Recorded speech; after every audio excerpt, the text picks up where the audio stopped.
আমরা চাকের থেকে আরেকবার মধু সংগ্রহ করছিলাম। এখন যেহেতু প্রাকৃতিক অনেক ফুল আসতেছে, এক এক সময় এক এক প্রকার মধু হবে। আর এখন চাকটা অনেক বড় হচ্ছে দিন গেলে, বাচ্চা কাচ্চা ডিম পাচ্ছে।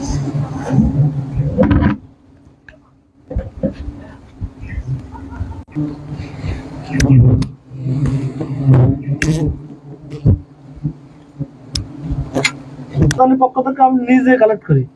আমরা মৌমাছির ক্ষতি করি না, চাকের ক্ষতি করি না, আমরা শুধু মধুরও কালেক্ট করি।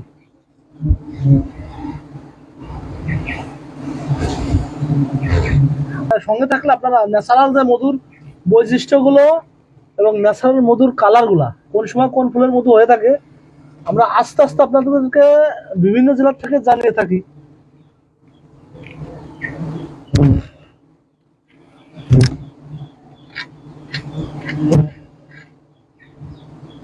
আল্লাহু আকবার, আল্লাহু আকবার। আসলে আল্লাহর নিয়ামত এগুলা। ধরো বালতিটা ধরো, আমি হাত থেকে দিই। হাত থেকে কিন্তু ক্যামেরাটা সোজা করে দিলে